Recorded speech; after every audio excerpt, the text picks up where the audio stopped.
Welcome to the show. We hope you have a blast. Thanks for making time for the Dealer Talk podcast. Another business leader, here's a penny for your thoughts. This ain't a regular conversation, baby. This that Dealer Talk. What up? Welcome to another episode of the Dealer Talk podcast. This is your host, Herb Anderson. Thank you so much for tuning in. Today, we have Shawn Armour back on the show, part 2 of a great conversation we had a couple seasons ago. So I'm very, very excited. Shawn, what's up, dude? I am doing awesome, dude, despite what's going on. You know, we're a year into it, but I'm doing amazing. And congratulations to you too, man. You've been blowing up. So I'm ready, and I'm very grateful to be here again. This is number 2, man. Yes, sir. We got a bar. We got to try to surpass here. So let's do it.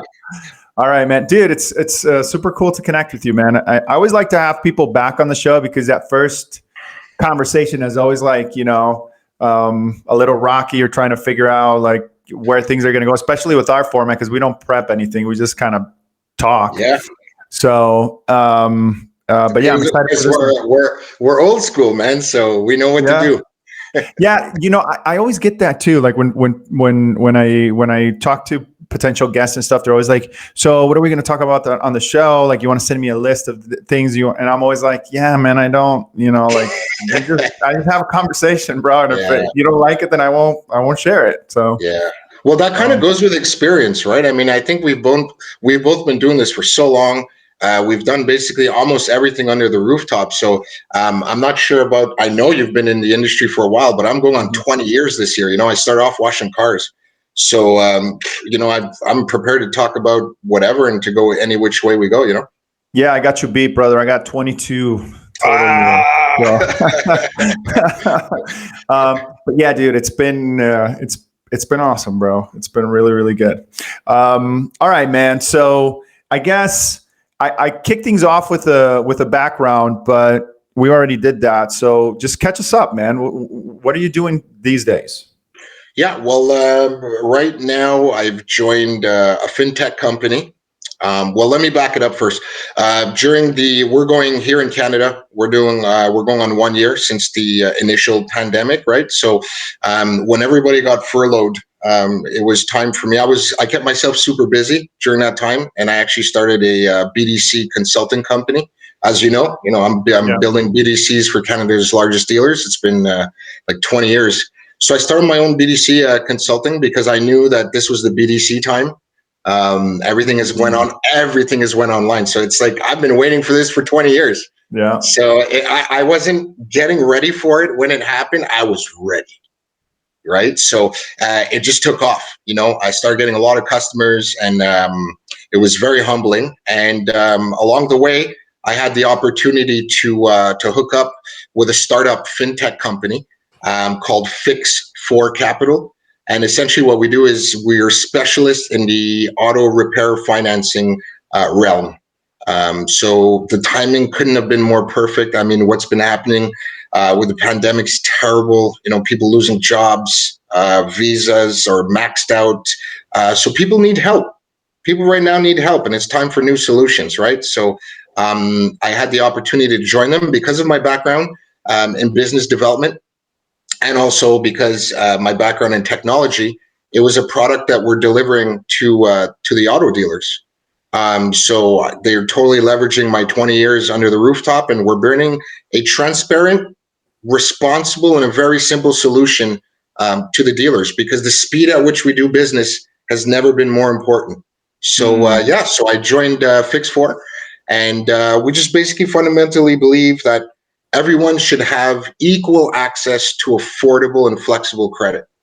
There's a lot of predatory lenders out there. Sure. So, you know what I mean? So we're kind of like a new service to an existing solution, except we've disrupted the industry. So I wouldn't want to be anywhere else. Right on, dude. Yeah, it's always a good place to be, right? I definitely want to talk more about that, especially because both of our fixed ops background. I think there's a bit of a conversation there that we could have. But before we get into specifics, pandemic, man, like what does that mean to you, man? What has that done in your world? It's what it's done to the dealer world. It's totally leveled the playing field, regardless of dealership budgets, furloughs. It's required everybody to look at this from a different lens. Doesn't matter how big the dealers are. It's affected everybody in the exact same way. So in another sense, we've seen the deconstruction of the dealership. Absolutely everything that we've been following over the last 50 years, everything that it was fundamentally built on has been put to the test. From phone systems to employees to hiring processes to your customers to your systems that are in place. Now is the time for us to really take advantage of what the pandemic has done, which is slow things down. I mean, like you just said it, you're 22 years in a business, right? Mm-hmm. When have we ever really had time to stop and think? Right? We're always chasing the next month, the next month, the next month. So I think we have a great opportunity right now just to reset. Let's reset. Let's look at everything. Let's do a stress test. And it's giving us the opportunity to slow down. Yeah, I agree with that. I think now is too late. I think last year, March, April, for the dealers that saw this from a positive view, which is it's kind of weird to say because who was thinking like that back then? You know, everybody was freaking out, myself included. You know what I mean? Like I was like, dude, like, you know, I don't even know what's going to happen next month, let alone, you know what I mean? Yeah. So fortunately enough, it took a turn for a lot of dealers that I work with in the positive, you know, record month, record grosses. I mean, just things that you would never expected that happened, that were going to happened. And so if you were one of those progressive thinkers, innovators, you saw this as just like you said, like, I think I heard that first from Shawn Welsh, where he talked about. Shawn is solid, man. Shawn is solid. Yeah, he said something to that. It was like, you know, this is an opportunity for everybody to kind of pause in the industry and kind of rethink their whole deal, right? And I know Shawn's pretty big on people and processes versus technology, which I kind of echoed to a certain degree. And so I get that, but now a year later, what do you think the you know, for the people that did take advantage of that time, what does their dealership look like today? How is it different? Would you say it's more BDC focus? Is it more digital focus? Because everybody's talking about this digital retailing and all this stuff like that, and I don't see the impact of that in any of the stores that I work with. I mean, it's still just a glorified lead widget. You know what I mean? So, yeah. What's your take on that? Yeah, I think we rushed to the gun when we first came out of this. I think with regards to marketing outfits that are out there, I think there was a strong push here in Canada anyway. There was a strong push for this e-commerce, and we weren't ready for it. So everybody was just like, no, everybody's going to start buying online. So we kind of jumped the gun with respect to that. So I think it kind of, how could you say, shifted the focus on where, as Shawn Welsh would say, the focus should have been on culture, right? I think you can have all the greatest tools you want, but if you don't have a solid framework, what good are they? So yeah, the digital world, I don't think necessarily that the digital world quite changed. I'm not, you would know a lot more about this than me in digital, but I do work when I'm building these massive scale BDCs here in Canada. I do obviously work with the marketing departments, because the marketing is the message and the BDC is what receives the message, right? So yeah, for sure. I don't think e-commerce really took off the way everybody thought it did. I think that digital marketing was very interesting because we needed to bring the dealership to the home, because now everybody was at home, right? So we've seen increase in leads, we've seen increase in views, but yeah, I think totally right now is BDC time, 100%. I've been very busy helping dealers across my network. I've even been helping dealers in Poland, believe it or not. So it's been pretty surreal, very busy. That's badass, man. That's very cool. Yeah. So on, you know, just to kind of expand on that, because you you put me on the spot, dude. You called me out, bro. I did. Let's have the discussion. on the digital marketing side of things, there has been an increase, no question about it. There's definitely more eyeballs. There's definitely more people online. But if you didn't prepare for that, you know what I mean? Like I saw a lot of dealerships, and I posted for a solid 3-4 months my top 5 picks. And I shared those openly, which that's something that I only do for my paying customers. And that was one of the things that were on there, I think, for 3 months in a row. Was like, you have to be able to tell your customers what you're doing differently at your dealership digitally. Like if somebody went to your website back then and you didn't have a modal or some sort of pop-up or something, I'm not a big pop-up fan, but a slide or something that told them how you were addressing the situation, you were at a disadvantage. If you were one of those dealers that canceled everything and went into a panic frenzy, you were at a disadvantage. And shut down your BDC completely. Right, yeah. If you were one of those dealers that didn't buy cars for that 2-month window and like bought as many cars as you could possibly afford, you're still feeling the effects of that today. So, so in that regard, there was definitely a shift, but again, it's where the what's that called? The preparation meets opportunity. You know what I mean? And I get it, dude. Listen, my first reaction was panic mode too. I was like, I'm going to lose all my clients. I can't even go work at a dealership because all the dealerships are closed. What am I going to do? You know what I mean? Like I had those thoughts and those feelings as well. But sometimes you just have to take a breather, pause, and really look at your surroundings and kind of anticipate. Well, not even anticipate. That's probably not the right word, but say to yourself, like, listen, this is going to go in 2 directions. I'm either going to panic and make a lot of bad decisions that I'm going to regret later, or I need to pump the brakes, take a deep breath, and let me figure out what my next week looks like, what my next 2 weeks look like, and so on and so forth.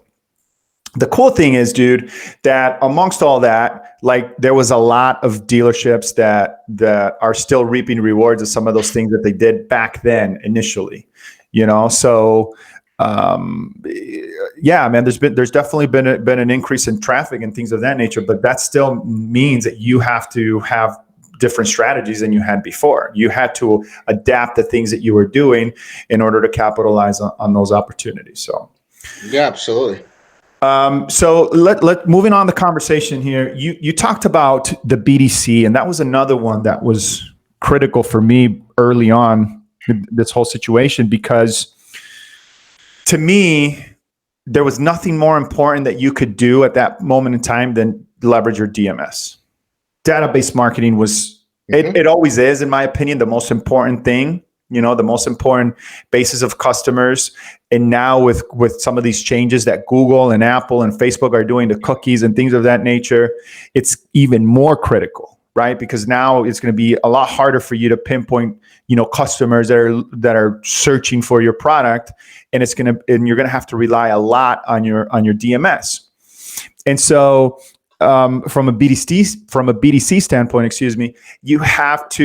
you had to back then more than ever start calling your customers, dude. Think about it. Now more than ever, you have the perfect opportunity to make contact. You know what I mean? Hey, Mr. Customer, things are rough. I know things are crazy. I just want to let you know we're here for you. If you have any needs, if there's anything that we can do during this time for you or your family, whatever, dude. Like there is a reason for you to call your folks, right? And if you didn't do that, if you didn't leverage that huge opportunity, think about the lasting impression of that. If you just call to say something like that, no gimmicks, no, hey, I'm trying to say nothing. Just check up on your folks, right? Check up on your customers. How are they going to look at you a year down the line, 2 years on? They're going to remember that stuff, And when it comes to that next purchase, that's going to stand out. It's going to be something that they'll remember. Did you during your transition while you were still working and then starting your own deal? Did you see that as well? Did you see the huge value of the database, of calling customers, of leveraging the phones during that time more than ever? Absolutely. And you said a whole bunch of things there that we should address because it's all amazing stuff. So to answer your question directly, absolutely. However, what we did see, first and foremost, is that we were, for the first time in history, deemed an essential service. The question has been answered unequivocally. What was open during the pandemic? Hospitals, corner stores, food markets, banks, and dealerships. Right? Okay, granted, it was just the service side. Right. However, which is fine, but we were nonetheless deemed an essential service. There is such a responsibility now that comes with that. There's such a responsibility at this point. If that didn't wake people up, and I mean at the highest levels of the dealership, the responsibility that we now have, as you so said before, to reach out, but it's not just reach out, relevant contact. I don't have enough people to reach out to my entire database, but if you strategically set that up, who are we reaching out to? Who needs to be reached out? So what we did with regards to the, let's say, our leasing portfolio, my BDC, or what I instructed, because I was still under the rooftop at that time. So my BDC, what we did is we scrubbed, as you said, the DMS or the CRMs. We took out a list of the 3 to 4 months of our leasing portfolio. And we started to contact those customers just to kind of see, like, hey, listen, this is what we're doing. You can put off your payments, just like a lot of vendors were putting off payments to us at the dealership. Well, we were calling our customers to support them. It was time to support your people. All too common, I was seeing BDC shut down left and right, and I just couldn't wrap my head around what the hell are you guys doing? It should be quite the opposite. Instead of sending salespeople home, right now would be the pristine opportunity to cross-train them. Get me some of those guys in my BDC. I have more than enough room up here. Let's sit them down. Let's expose them to exactly what it is that we're doing. So it was an opportunity, like you said. Some people took it, other people didn't. I was seeing BDCs closed left and right, and I just couldn't wrap my head around it for the life of me. Yeah, no, I did run into some of those situations too. How do I say this? With some of the stores that I was consulting with, I was like, dude, that's a mistake, man. You guys gotta, just that. I would tell them, like, you got to get your salespeople in there. Like, you guys got to call. To their credit, though, Herb. To their credit, at the beginning, we didn't know what this was. Right. So I could understand that 100%. The uncertainty of what was going on created fear. Mm-hmm. And unfortunately, many people were governed by this fear. So this brings into my point right now that I speak of when I'm consulting, this brings into question, what needs to change? What do we have to do right now? But like you said, right now, for a lot of people, it's too late. But what do we need to change? And I would totally start off with the decision-making process. Right now, what we're seeing, and this entire industry for the last 40, 50, 60 years has been based on a linear decision-making process. If we're going to make it out of this, we need to be creative, and we need everybody at the table. So we absolutely need, I'm a strong advocate right now of going from a linear process to more of a horizontal process. Let's get everybody at the table. What is possible? Because like I said before, this is going to require us to look at this from a new lens. What does that mean? Can you explain that, horizontal process? Horizontal. Okay, so for me personally, what I've actually done, actionable steps, is horizontal process means we have enough managers, right? Managers do things right. Leaders do the right things. We need leadership right now. We need leadership. So who amongst your people in your culture or under the rooftop, who is a natural born leader? What ideas do they have? This is what I'm saying. All too often, decisions stem from the GM, sales manager, and it kind of trickles down, right? But the GM can't really do everything, especially in a pandemic time, right? So I think a lot of people, all the answers that we require are under the rooftop. So what we did, or what I did in my ecosystem, is we brought everybody to the table. We brought absolutely everybody to the table. So take, for example, during the pandemic, what we did is we needed here in Canada anyway, we were completely restricted, and I'm sure it's the same for you. I'm not, we were completely restricted to the number of appointments that we could have had in the service drive. So everybody panicked and everybody said, okay, well, first of all, we're not going to make as much money and we can't bring in as many people. However, that is false if you're looking at it with an old mentality. What we did is we simply increased our hours of operation and we split the techs in two. So they would work 8 days on, 8 days off, 8 days on, 8 days off. But within those 8 days, they're still getting those 40 hours because we increased the dealership time to allow for roughly around the same capacity of people to come in daily. And it worked. It absolutely worked. Right on. So it's just about being creative, about being innovative. And that actually came from everybody at the table putting on all their 2 cents. This is not just 1 or 2 or 3 people in the dealership thinking, okay, well, what are we going to do? No one has a magic wand, right? Yeah, dude, but it's so hard to get dealerships to do that sort of thing. You know what I mean? Because it typically is just a couple people at the top making those kinds of decisions.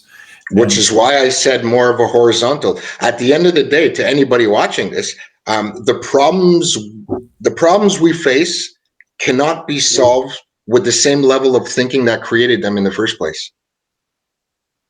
So if we are in this situation, but we're still using an old mindset, I mean, if you were a painter, would you paint over an existing paint or would existing canvas, or would you get a fresh one? So we're going to see right now. It's going to be basically sink or swim. Yeah, I've said this multiple times. I'm about to say it again, folks. So forgive me, but like I think that the beauty of this whole situation for this industry, I'm not talking about anybody else, I'm just talking about us here, is that it's forced progress, right? And a lot of people, a lot of decision makers are more open than ever before to looking at things differently. And that is going to, without question, it's going to create a different future than we would have had otherwise, without this pandemic. And I'm already starting to see that creativity flourish in many different ways, many different aspects. You know what I mean? So yeah, absolutely. 100%. And you have to, because those mavericks or those people that were considered like trendsetters or whatever, that were doing some of these, I don't want to say uncommon, but some of these out of the box strategies, like, being open 24 hours or, you know what I mean? Like picking up and dropping off customers or doing at home test drives before this whole thing happened. Everybody's now making them. You could argue that if it's not yet, it will be, in the next, couple of months or in the next year, common practice. And then what do? Now you're just like everybody else. It's like this whole digital retailing craze. Has anybody stopped to think that if everybody offers that, right? If everybody's offering that same alternative and that same experience, I don't care who you use as far as a partner for it, do your own widget, whatever. Then that's the way that business is done. There's no differentiator, right? And so now you got to think about something else, right? You got to think of a way to stand out. And I'm not saying that we shouldn't standardize that. That's not what I'm saying. I'm just saying that those were things that we were leveraging in the industry that made us different, that made us stand out from the rest. And so if everybody adapts to that, then, what's the new norm? That becomes a new norm. And with that means, okay, what's the next thing? So, and I've been a big fan, just from the marketing side. And I think this is Seth Godin that talked about the brand message, not being something that we focus on. And I think that that's very true in the automotive space. I think that we don't look at, like when you think about, and there are some, but when you think about the automotive space or the automotive retail space, to be very specific, in your demographic, in your geographic location. Is there any dealer that really stands out that you could say, if this dealership, opened up a hotel, for example, that you could kind of, imagine what that hotel will look like just because of their brand? You know what I mean? Like if you had Nike say, I'm going to start a hotel, you can kind of envision what that would look like. If you said Apple is going to open a hotel, you can kind of envision what that's going to look like, because the brand message is so clear. And I think we lack that in the space. And so, that's super well illustrated the way you said it. So for me, no, I haven't really seen anything out of the box. I think everybody's just kind of, we've had this terrible way of reasoning that we're always waiting for what the guy across the street is going to do for us to react. And right. I think it's this knee-jerk reaction that's kind of brought into question our industry.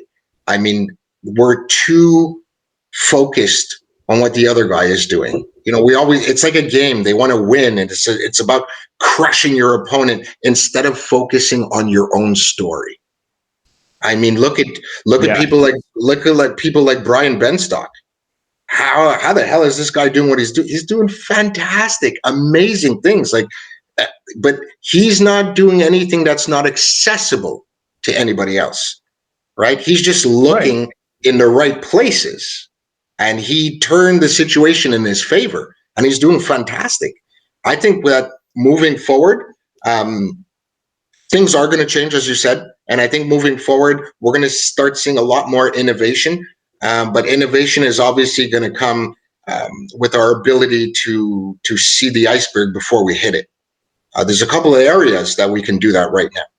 We've, for the life of us, have always put all our eggs in one basket with these big box vendors, right? I think what we're seeing right now is the emergence, finally, of the little guy. These smaller boxes, here we have, I don't know, I'll just say a couple of companies that I'm really interested in. We should look into it, but we got artificial intelligence. There's a lot of emerging artificial intelligence companies here in Canada. We have an awesome one called S Media in Saskatchewan. That's not a plug. It's just, I really believe in what they're doing, and they're retargeting through behavioral marketing. And when I took the demo and I saw what they were doing, I was just like, whoa. We're seeing a lot of emergence. Also, I'm very in touch with what's happening over there in the States. I think that you guys are always about 5 to 8 years ahead of us. So you're doing some great stuff. I've come into contact with many companies down there that are emerging. And I think it's the strategic partnerships that we're going to formulate with these people moving forward that are really going to make the difference. But exactly as you said before, we need to be more concerned with our trajectory than results. Yeah, really quick, not to sidetrack. There's definitely a comment in there, but who do you know at S Media? Devin? There was Devin. There was this guy. What's his name again? I don't know why it slips my mind. You put me on a spot. Valerie. I spoke to Valerie. This guy taught me a lot of stuff. So they're doing exciting stuff over there. Yeah, I use them for a couple of the stores. But I mean, listen, the point of that is just that there's many emerging super cool companies that are actually really more customer centric, like where I am right now. I mean, these solutions for auto repair financing have been around here in Canada for about 3-4 years.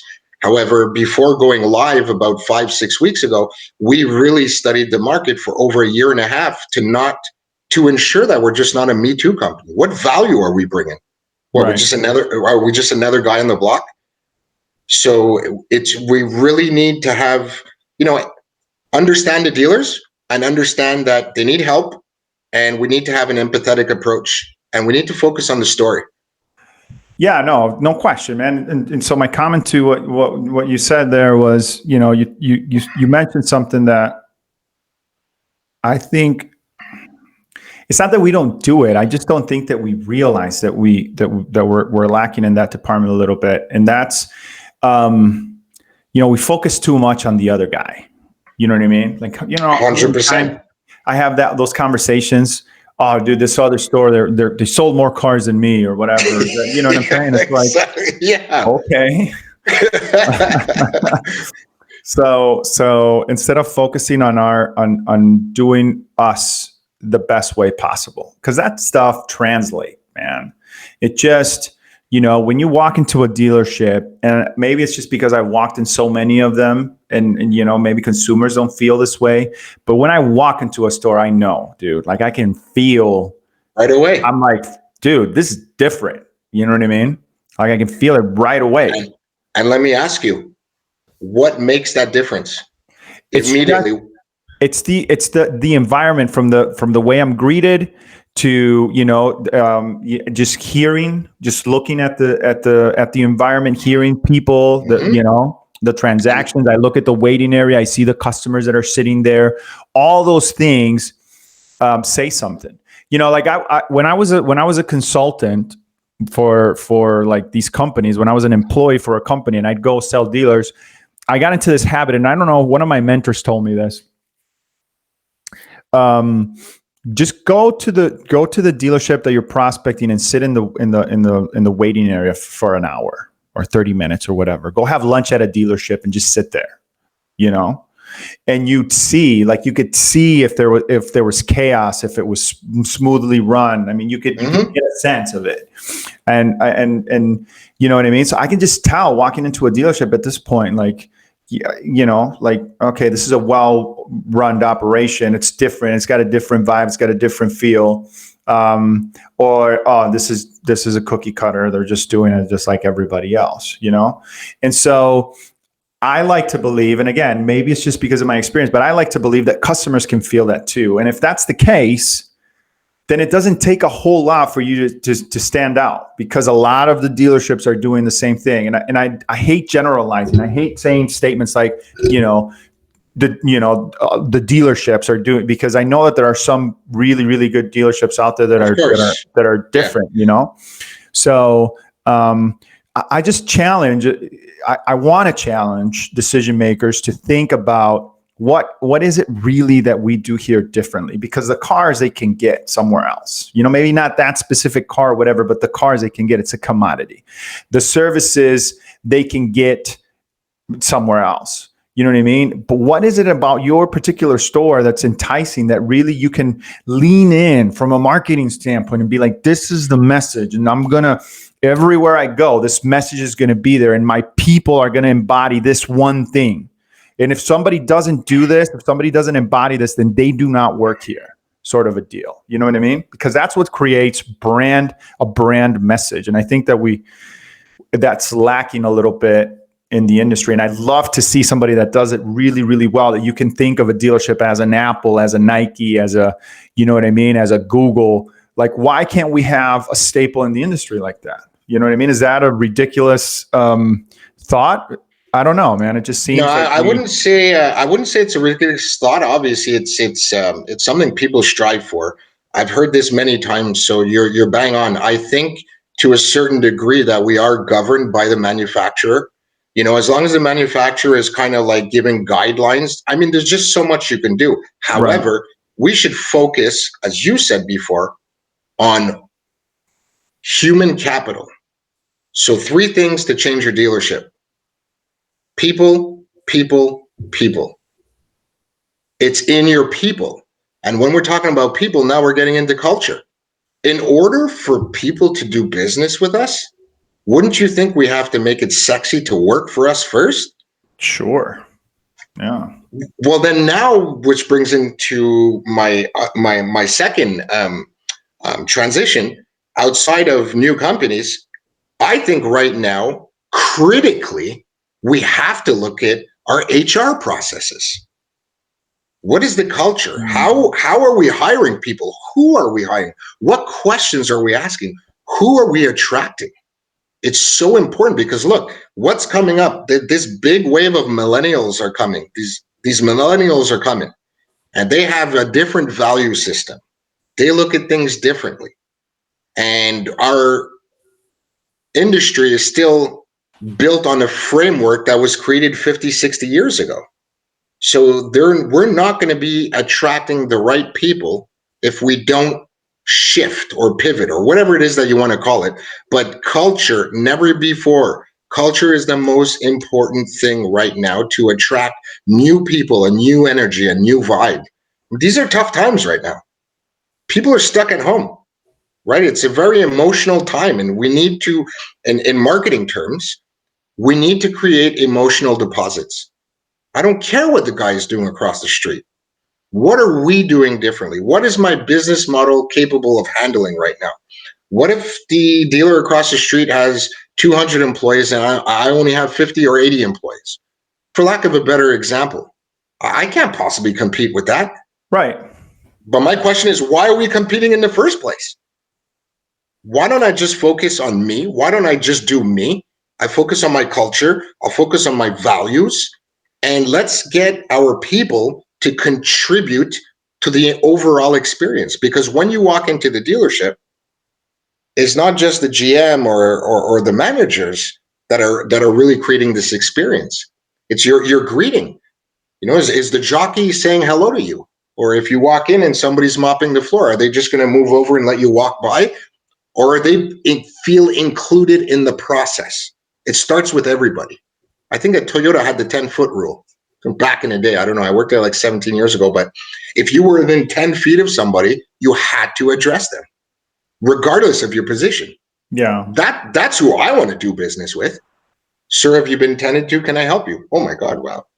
You know, so I think we really need to focus on culture moving forward. And I mean, not just lip service. There's a lot of lip service right now. You know, I think we need actionable steps. We really need to look at our hiring process.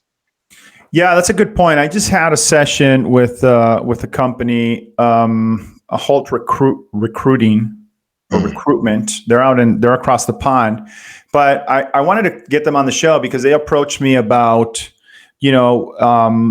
what are dealers doing differently when it comes to recruitment not post. I hate the word post pandemic because we're not post anything. It's still pretty much here. So, but I was like, man, it struck a chord with me because it's true. I heard about service, I heard about sales, I heard about all these different things, and nobody was talking about hiring.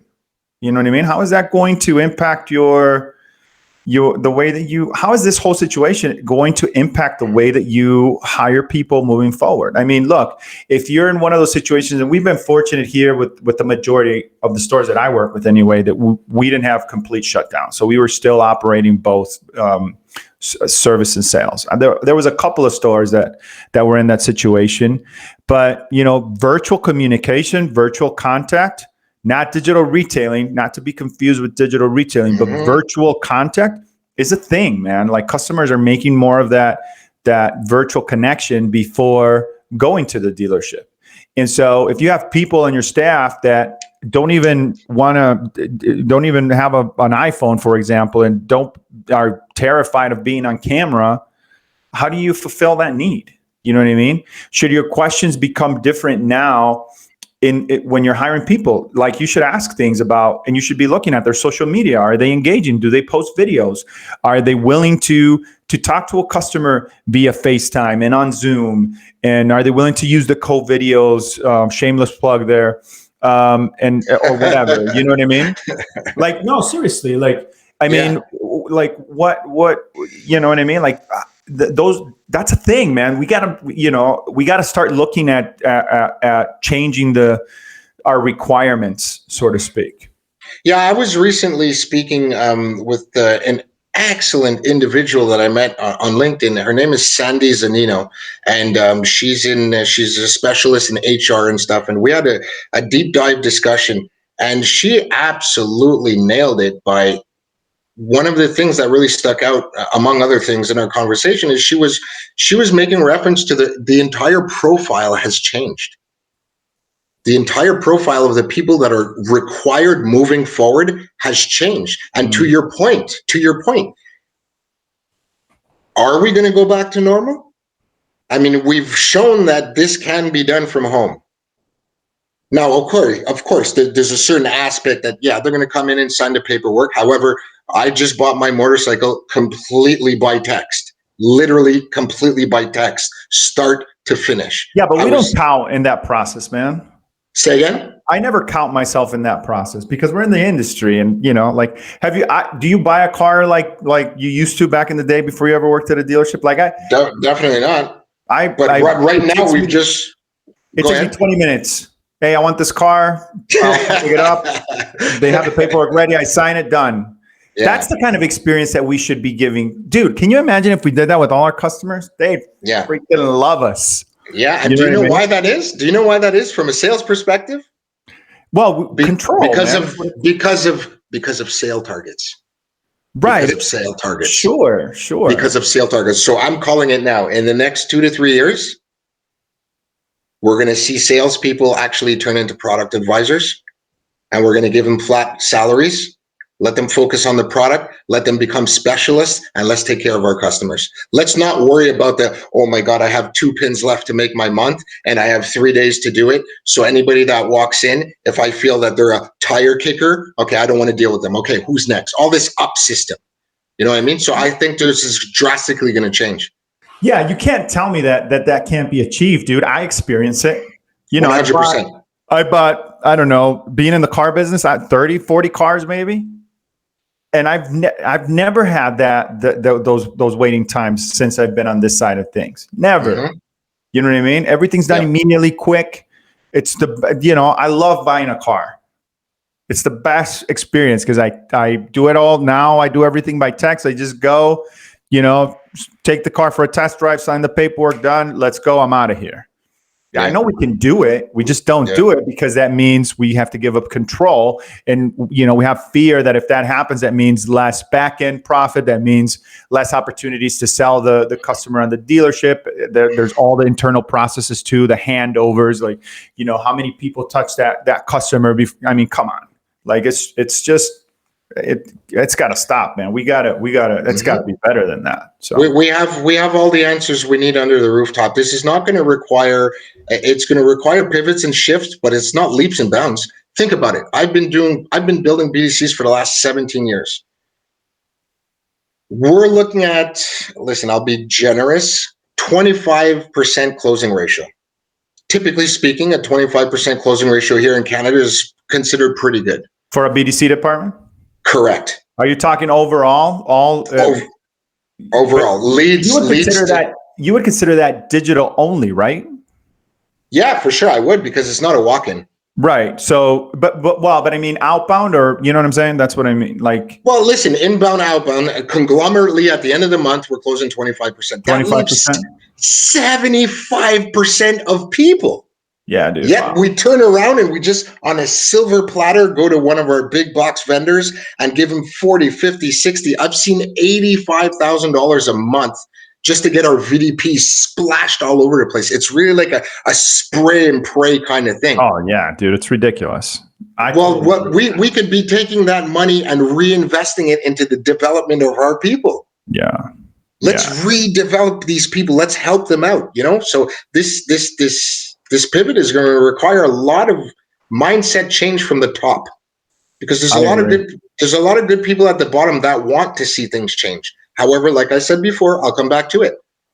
Until we adopt a more horizontal decision-making process to a certain degree, of course, this is not going to change. It's not going to change. Yeah. It won't. No, I agree, man. The release of power, like you were talking about control and power, until that's, just let it go just a little bit. I'm not saying they're going to stamp like, okay, we're going to spend $100,000 in marketing. No, that's not what I'm saying. But the little decisions, like, come on, let's hire smart people and get out of their way. Yes, sir. Dude, this has been awesome. This is really, really, really good conversation. I always enjoy, talking with you, brother. We have 4 minutes here before I have to rush off onto another call. So really quick, in 1 minute, give us the pitch. What do you guys do? How can people connect with you? We're going to put everything in the notes and in the video description if you watch this on my YouTube channel. So take it away. Yeah. Email is thebdcalchemist@gmail.com. I would give you my website, but it recently got hacked, so somebody needed it more than I did. So so take it. It's fine. I'll just reinvent myself. So the BDC Alchemist, and the best way is on LinkedIn as well at Shawn Armour. ARMORER. Hit me up on LinkedIn. Hit me up by email. That's where you can reach me. If you're looking for the right formula for your BDC department, hit my boy up, give him a call, have a conversation. And just to do a reassessment, I'd be more than happy to work with somebody. Just a reassessment, just that, hey, listen, this is what we're doing. How do you see things? That's predominantly what's coming in my pipeline right now. Right on. All right. So there is one question that I ask everybody that comes on the show. And that question is, where do you see the automotive industry headed in the next 5 years and why? I have to scale that down to the next 5 to 6 months because of this pandemic. So where do I see it going? I see it going with a much more product specialists, definitely, 100%. I see it going more into storytelling. I see the HR getting better by attracting new people. And we absolutely have to consider cybersecurity as well. Because right now, with all of this information just rolling all over the place, I think cybersecurity is something that we don't talk about enough, but that's something we should absolutely bring to the forefront because we have a responsibility to protect all this information. Right on, brother. Dude, thank you again so much for Thank you so much for having me. I really appreciate it. Yeah, man, this has been awesome. Thanks, everybody, for tuning in. I want to take a quick moment and show you guys this cool mug right here. And I want to give a shout out to Charity Ann for the gift. Thank you so much. This is super dope. I used to have a white one and it broke, and she gifted me this, and that was very thoughtful. So is mine in the mail or what? Thank you so much, dude. So I've been talking about doing merch and stuff. Maybe one of these days I'll actually do it. So that's all the time that we have today, folks. Thanks again, Shawn Armour. This dude, hit him up, connect with him. If you're looking to set up the right BDC, hit him up. Thank you for tuning in. And as usual, we'll talk later. We only host a well-respected. The vendor LexisNexis. We don't sell digital marketing. What you do? We inspected with our DT vendor management solutions. We come in like the EPA to clear out the pollution. Take the trash Go out. keep your P&L clean. Your inventory lean. From product pitches, meetings to cost negotiations, your vendors have you swamped. You have cars to sell, but most of your time goes in managing your vendor relationships. Wouldn't it help to have someone navigate the way ahead? Enter Dealer Talk Vendor Management Solutions, a filter between you and your vendor so you only have to deal with what's most important. We inspect your digital data to get optimum results for your money. Here's what we do. Give you an accurate idea of what's working and what's not for every digital service. Get vendors to submit monthly highlights, lowlights, and recommendations. Sift through their data to give you those metrics that matter. Evaluate all package, content, or cost changes and product pitches. Do monthly marketing budget analysis to ensure better ROIs. Finally, we give you concise reports and monthly videos with actionable insights. Now, you can focus on what really matters, selling cars. Contact us today and your first 30 days are free. Let's build your business together.